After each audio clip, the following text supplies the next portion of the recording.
We're very confident that our case is strong. Pero just in case lang, sir, na pumabuhat, not in favor of the admin, yung decision ng Supreme Court, meron po ba tayong contingency? No, we shut down everything. I guess that's what they want. They want the government to cease working. So yung matuloy yung kanilang mga destabilization na ginagawa. Kung titignan natin talaga ang sinasabi dito ni Drilon, that the president is showing that he is weak, mga kababayan. Okay, magandang araw po sa inyo lahat and welcome po ulit dito sa ating YouTube Tabunin PH channel, mga kababayan. And nandito naman po tayo para sa ating panibagong reaction video, mga kababayan. At ito, tignan natin itong mga balita na ito. Tungkol pa din po sa ito, mahalagang issue dito sa 2025 budget, mga kababayan.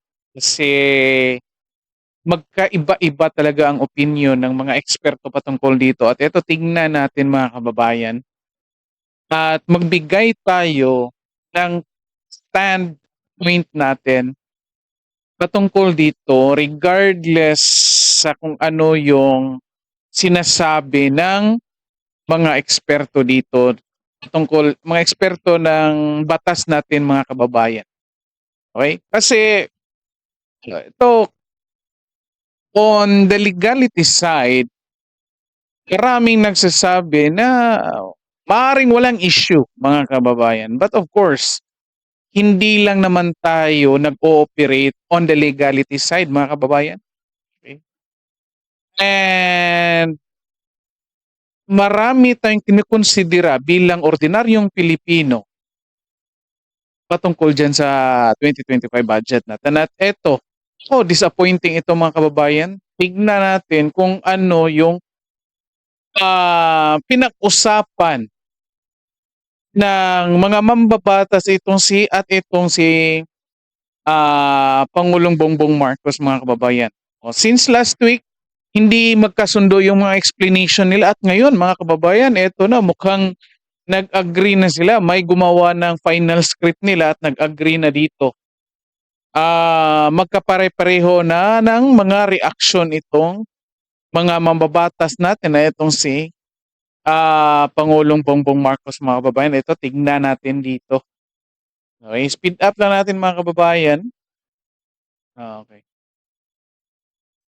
By the way, mga kababayan, bago natin umpisa na ito, paki-like and share ng video natin and then subscribe na rin po at sa lahat mga nakapag-subscribe na maraming salamat po sa inyo at sana po magpatuloy pa ang inyong suporta dito sa channel natin. Eto, mga kababayan, I think speed up lang natin ito para mabilisan lang, mga kababayan. Iksi lang pala ito, mga kababayan. Ito, tingnan niyo ha. Of justice, it is an honor and a pleasure, and with a little trepidation, that I stand before you today, because you are our agents of justice, who, whether by choice and necessity, have dared to be able to go through voluminous tomes, read through 100-page contracts without falling asleep. And that alone deserves already applause. Okay, palakpakan naman dyan, mga kababayan, kasi ang ganda. Palakpakan. Ang ganda talaga ng speech kapag mag-speech talaga, mga kababayan. But let me tell you, as president, I am going to give you a run for your money. Just last month, I had to read 4,057 pages of the General Appropriations Act for 2025. Because I reviewed it, analyzed it, and yes, in parts, vetoed it. And so for those of you, and up to now, I cannot find those damned blank items. We'll keep looking, but I really am convinced that they simply do not exist because it is not allowed to exist. Okay, mga kababayan, comment kayo dito. Imagine niyo ito ha, ngayong araw ito, mga kababayan, January 30. Pumunta ng Cebu ito si Bongbong Marcos para, I think may event itong mga Integrated Bar of the Philippines, mga kababayan. Nag-speech siya dyan. Kalain mo, until now, mga kababayan, pinupunteriya ang pinaninigan, of course, legally, yun naman talaga ang question, mga kababayan. Doon pa rin sa General Appropriations Bill. Kahit na, kalahin nyo naman, tingnan nyo, walang nagsabi na may problema or blank doon sa Appropriations Bill, mga kababayan. Again ha, walang nagsabi. Anong sinabi ni Congressman Ongab at ni Vic Rodriguez at ni former President Rodrigo Duterte? Ang problema ay yung BICAM report, hindi yung Appropriations Bill. Kanyet, tingnan nyo itong palusot ni Pangulong Bongbong Marcos, mga kababayan. Ang sinasabi niya dito ay yung General Appropriations Bill na walang blanco. Di ba? Tingnan nyo, comment kayo kung anong klaseng pag-iisip ito, mga kababayan. Meron yung presidente natin ngayon. Ang sinasabi yung BICAM report, ang nire-reply mo iba. O, anong tawag niyo dyan, mga kababayan? Bakit mo ililihis yung issue doon sa iba? Ito yung sinasabi ng nagre-raise ng issue patungkol dyan sa budget natin. Bakit iba yung ipipresenta mo? Well, again, kasi nga, ang pinirmahan niya ay yung General Appropriations Bill or General Appropriations Act. Again, sinasabi na walang issue doon. Yung issue ay yung proseso, mga kababayan. And yet, until now, ganun pa rin yung putak-putak ni Bongbong Marcos, mga kababayan. On my personal opinion, mas okay na sana kung hindi ka na lang nagsasalita patungkol dyan kasi nandoon na naman yan sa Supreme Court at yung Supreme Court na yung magdesisyon kung i-consider ba yan na constitutional or unconstitutional. Whatever is the decision of the Supreme Court, handa naman yung lahat ng Pilipino na tanggapin yan. Kung yan talaga yung desisyon. And yet, eto, nililihis mo ang mga tao, di ba? Tahol ka ng tahol, iiba naman yung tinatahulan mo. Hindi naman yung kung anong pinipresenta sa yung issue. O anong, comment ko dito, mga kababayan, kung anong sa tingin nyo dito. Tingin ko dito, mga kababayan. Ha? Ito, nagpapakita ito ng pagiging weak ng Pangulo natin, mga kababayan. At the same time, napapakita ito na hindi niya kontrolado itong bansa natin. Hindi siya ang nagpapalaka dito, mga kababayan. Ibang tao or grupo ang nagpapalaka dito. Tingnan mo, itong budget natin, Presidente, nag-propose ka ng budget, itong budget for next year, and yet, binago, wala kang control dyan. Again binago. Tinanggal yung iba, tinanggal yung mga priorities, binago yung mga priorities mo. Yet, wala kang control. At the same time, nung binago, kasi nga, power naman talaga ng Congress, yet anong sabi? Wala kang sinabi. Pinoprotektahan mo pa itong mga kongresista na ito. So anong tawag niyo dyan, mga kababayan? Diba halatang halata, number one, napakita mo na weak ka, kasi nga tahol ka ng tahol, iba naman yung tinatahulan mo, hindi naman yung issue na pinipresenta sa iyo. At the same time, pinoprotektahan mo itong mga taong naglalapastangan ng budget, ng pera ng taong bayan, at the same time, kinokontra yung kung anong priority mo as presidente ng bansa. Comment kayo dito, mga kababayan. Ito, tignan natin. May video pa tayo. Again, panoorin niyo ito hanggang huli kasi may papakita tayong video kung saan pinag-usapan itong legalities. Pinag-usapan ito ng isang abogado, and then bigyan natin ng komento, mga kababayan. Ito, interview niya nung pagdating niya sa Cebu, mga kababayan. Check lang po, sir. Yes. Your reaction sa final na challenge ng Supreme Court ni former ES Vic Rodriguez. What do you think of this, sir? Unconstitutional daw yung daan. Well, that I've read some of the filing, the complaint. Well, the Solzhen, of course, will be the ones who will argue for the government, and he tells me, Solzhen Maynard tells me that we are on a solid footing in terms of constitutionality.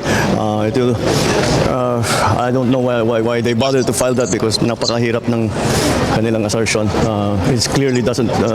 Well, anyway, it's not for me to make the argument. We'll let the Soldiers make the argument before the Supreme Court, and we're very confident that our case is strong. Pero just in case lang, sir, na pumabor, not in favor of the admin, yung decision ng Supreme Court, meron po ba tayong contingency? No, we shut down everything. I guess that's what they want. They want the government to cease working. So yung matuloy yung kanilang mga destabilization na ginagawa. Sir, do you have plans, sir, to meet Okay, mga kababayan, napakinggan nyo kung anong sabi ni Bongbong Marcos dito, ha. Again, ha. Ito. Nung unang video na pinakita natin, tinatahulan niya kung yung ibang issue. At the same time, wala naman talagang issue. Yun yung tinatahulan niya. Ito dito, mga kababayan, nililihis niya dito ang taong bayan. Kasi nga, pinapakita nila dito na yung mga taong nagreklamo patungkol dyan sa 2025 budget na yan, yung proseso yung nire-raise, ang purpose daw or ang goal daw ay to destabilize the government. Okay? So kung ikaw, nanonood ng video na ito or tayong mga nagrereklamo patungkol dito sa 2025 budget, ang purpose lang gusto daw natin is to destabilize government or to cease them working para hindi na gumalaw, mga kababayan. Comment kayo dyan kung agree kayo dito, ha. Again, kung tayo, sali ako, nagrereklamo talaga ako dito sa 2025 budget, kaya nga lagi nating pinag-usapan ito hanggang ngayon. Simula pa nung the end of December, pinag-usapan natin until now, pupunteriya natin ito kasi nga ang daming problema nito. Lalo na dito sa process, dito sa BICAM report. Anyat ito, nililihis tayo, sinasabi na ang purpose lang talaga natin daw ay i-destabilize yung government. Again, comment kayo dyan kung agree kayo dito. Comment kayo, explain nyo dyan kung bakit kayo nag-agree dito sa sinasabi ni Bongbong Marcos, mga kababayan. Again, ha, ito nakikita ko, mga kababayan. Ganitong klase mag-isip. Again, confirmation ito doon sa unang video na pinakita natin. Tingnan mo kung anong klaseng pag-iisip yung presidente natin, mga kababayan, kung ito yung rason niya. Kung lahat ng magre-raise ng issue patungkol dyan, ang goal daw patigilin yung government natin na magtrabaho. Ganyan, ha? Ganyan klase mag-isip yan. And then, eto, pangalawa. Bakit walang contingency plan? Bakit immediately sasabihin nga kapag pumabor? Kasi nga, questionably pa nga kapag pumabor yung Supreme Court, decision ng Supreme Court patungkol dyan sa 2025 budget, pumabor doon sa mga nagre-reklamo, bakit sasabihin niya walang contingency plan? Titigil tayo. Ganito bang klaseng presidente gusto natin, mga kababayan? Ganito bang klase? Tingnan nyo. Unang-una, hindi mo pa nga naipakita yung power mo bilang Pangulo dyan sa pag-alipusta ng budget na yan. Dahil kinontrol yan ng Kongreso. Kung anong mga priorities mo, binago nila. Okay? May pa-promise ka pa doon sa AFP na mag-i-improve. Palalakasin yung hukbong sandatahan. And yet, kinaltasan yung budget. Okay? May pangako ka doon. And yet, hindi mo makontrol yon kasi nga, kontrolado ng Kongreso. And yet, eto ngayon. Tingnan ha. Itong nagtanong, ano rin to eh. Nitest din niya dito yung mental capacity ng Pangulo natin dito, mga kababayan. Tinitest niya dito. Sir, anong plano? Anong contingency plan? Kung pumabor. And yet, ito yung reply na mga kababayan. What if worst pa ang mangyari dito sa ating bansa, mga kababayan? Eh anong expect natin na sagot ni Bongbong Marcos dito? Sasabihin na lang, bahala na kayo dyan. Titigil na tayo dito. Wala man lang ideya na,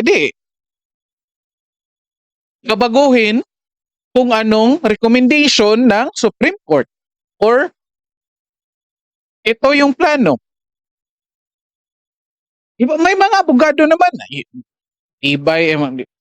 Former Supreme Court Judge yan si Bersamin. Hindi ba nakapag-advise dyan? Again, ito mga kababayan na ang tindi nito. Ito is so disappointing. Marinig ito ng mga kababayan natin. I don't know with you, mga kababayan, comment kayo dyan. Ito yung pag-iisip ng presidente meron tayo, mga kababayan. At ito, yun nga. Ito sinasabi nila, panlilin lang nila sa mga tao na destabilization, mga kababayan. Stabilization. And anong sinasabi din ng nasa na yung video? Nawala yung video, mga kababayan. Anong sinasabi ng Congress ngayon? Ganoon din, mga kababayan. Yung sinasabi ni Congressman Adyong. Teka lang, hanapin natin yung video. Nawala yung video, mga kababayan. Anyway, yun na nga, mga kababayan. Sinasabi nila na nag-agree na sila. Mukhang may nagkaroon na sila ng final na pinag-usapan doon sa group chat nila, mga kababayan. Nako, ang tindi dyan, mga kababayan. Nako, mukhang ito. Tingnan natin ito. Comment ni Senator Drilon, mga kababayan. Nako, hindi ko naman ito talaga gusto si Senator Drilon, pero at least dito sa idea niya, mga kababayan, mukhang may makukuha tayo dito. Ito, speed up lang ito, mga huge kababayan. amounts around that were not even touched on by either chamber in their approved bills. So, what do you think of that po? Actually, the BICAM naman talaga is only operating because it was created by the two chambers and nothing else. So, nobody sets the rules. Just as a matter of legal proposition, the BICAM action is valid because, again, it's a political body. They are mandated to reconcile, and the Supreme Court has already ruled. This does not prevent them from having totally new provisions. That is not that the fact that it was not in either the General Appropriations Bill passed by the House or the Senate does not pass them from incorporating that into the law. But having said that, I would like to put across the message that I think the President has lost control over this budget for the last particularly last 2 years. Halos yung House of Congreso na lang, or particularly the House of Representatives, is the one running or running the budget, and they have mangled the budget. You can no longer recognize it. Remember that the budget is a result, is an output of our economic managers. Remember. Yun ang nga sinasabi natin earlier, mga babayan. Dito sinasabi na ni former Senator Drilon, mga kababayan. Ikaw, Presidente, bakit hinayaan mo na kontrolin yung mga plano mo ng Kongreso? Bakit hinayaan mo yan? Yang ganyan. 2 years na ang ganyan. And yet, bilang Pangulo, inaalaw mo yan. Diba? Well, on the issue on the legality of the General Appropriations Bill, mga kababayan, well, posible nga. Valid ito. I wish maka-disagree ako dito sa sinasabi ni Drilon, mga kababayan. Yet, medyo klaro naman talaga yung punto na valid nga naman yung bill kasi walang blanco. At the same time, ayun nga, yung pinirmahan, walang blanco, kompleto yun lahat, mga kababayan. Pero, ito tingnan natin, mga kababayan. Tayo po mga ordinaryong Pilipino, hindi lang naman po tayo nag-ooperate kung anong legality, mga kababayan. Kasi tinitignan natin dito, of course, ibang aspeto. Aside sa kung legal ba yan, tama po ba yan sa mata natin at sa mata ng lahat ng Pilipino, mga kababayan? Kasi pwede naman pong on the legal terms, on legal aspect, tama siya. Walang violate na batas, mga kababayan. Pero, sa mata ng ordinaryong Pilipino, marami siyang mali. Tulad nito. Sinasabi, tama yung General Appropriations Bill. Oo, tama. Pero, nung ibinulgar yung proseso na nagkaroon ng issue, then most likely sa mata ng lahat ng Pilipino, o karamihang Pilipino, kasi meron naman talagang naniniwala dyan kay Martin Romualdez at kay Bongbong Marcos. Again, sa mata ng ordinaryong Pilipino, alam nila na nagkaroon ng kabulastugan dyan. Ay, alam natin. Kasi nga, bakit ka pipirma ng blanco and then eventually nagkaroon na ng detalye. Diba? So of course, iisipan natin na parang nagkaroon kayo ng internal agreement dyan. Yan yun. Again, hindi lang po tayo tumitingin dito sa legality. In fact, hindi nga yan focus natin kasi hindi tayo abogado eh. Ang concern lang natin dito, anong tama? Regardless of the legality. Ito po, pakinggan pa natin. Ano pong sinasabi niya? that the public spending contributes to about 20 to 25% of our gross domestic product. Kaya po yung economic managers is tasked to craft the President's budget, what we call the National Expenditure Program. Pagdating po ng General Appropriations Bill, pagdating sa House, they mumble everything. The President has lost control over the budget process. And I urge the President, recover that control for the good of the country. Kaya tingnan nyo, natanggal yung chairman dahil sa hindi na-discovery ng Malacanang na talagang hindi na maintindihan, hindi na nila makilala yung ginawa ng economic managers na National Expenditure Program at it was bungled in Congress, and it has an effect on our lenders because they are looking at our deficit, and the deficit will balloon because of the funding of the projects which are not a part of the regular budget. So talagang masama ito. As I said, I will repeat, regardless of the legalities of what has happened, the most important thing is that the President has lost, that's the most important thing, the President has lost control over the budget. Kaya ngayon, nakikita mo, they're all scrambling kung saan-saan. Ipuna ng mga pundo, yung PDIC, 107 billion, yung... Dito mga kababayan ha. Klarong-klaro. Anong ibig sabihin dito ni Senator Drilon? Comment kayo dyan. Simple lang. Hindi nga lang siya gumamit ng word na weak yet. Kung titignan natin talaga ang sinasabi dito ni Drilon, that the President is showing that he is weak, mga kababayan. Kasi ikaw yung nagpaplano, ikaw ang nagpo-propose ng budget, and yet, hinayaan mo lang ng ganyan yung mangyari. Anong tawag sa'yo doon? Diba?